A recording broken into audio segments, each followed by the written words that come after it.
More than 12 million non-institutionalized people living with a disability in the United States alone require assistance with one or more activities of daily living. Systems such as the Jayco robotic arm can be attached to a motorized wheelchair and augment a person's ability to perform general-purpose tasks that they can't complete on their own.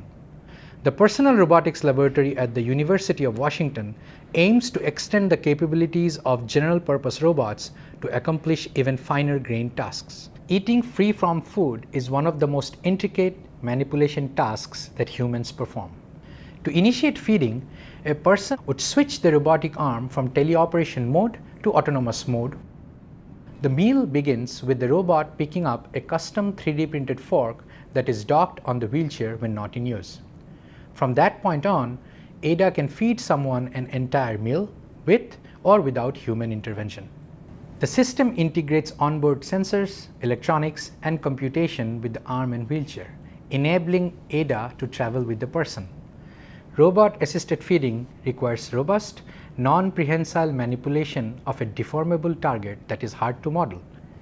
Humans adapt their approach to accommodate the shape and compliance of each forkful of food. Our lab designed ADA to follow a similar approach, using a combination of sensing, perception, planning, and control to successfully acquire and transfer various food items. The camera and tactile sensor attached to the arm rely on a custom-built perception module to wirelessly communicate multimodal sensing information to the robot.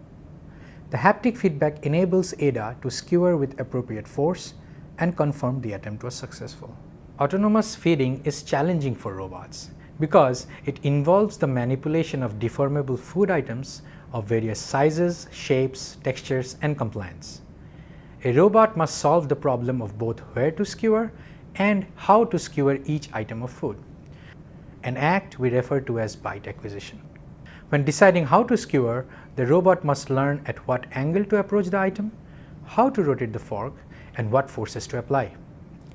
ADA takes all of these factors into account when skewering a piece of food.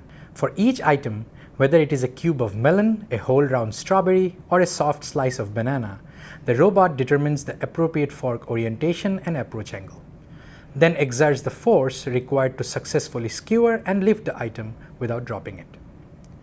While a piece of melon can be skewered from above and safely lifted off the plate, a soft food like banana requires ADA to approach from an angle that ensures the banana will not slip off the end of the fork in midair.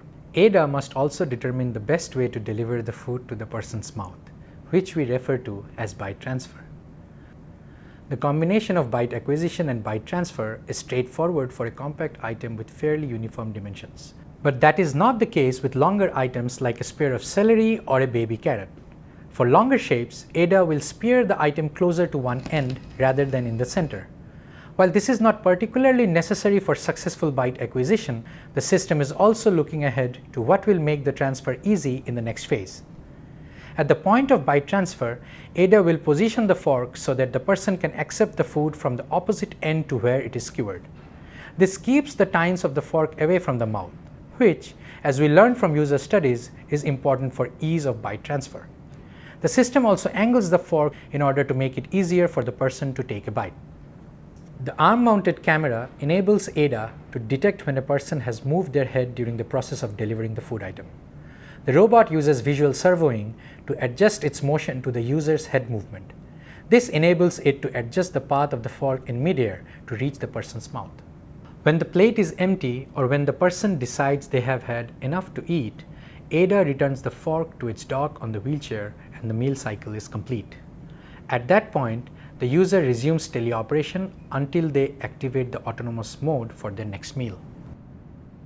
ADA represents a significant step forward in solving some of the most complex challenges in robot manipulation through a robust system of perception, planning, and control that is informed by multimodal feedback from haptic and vision sensors.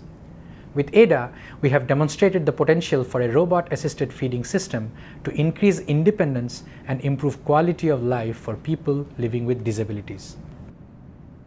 For more information on the robot-assisted feeding project, visit us online at personalrobotics.cs.washington.edu.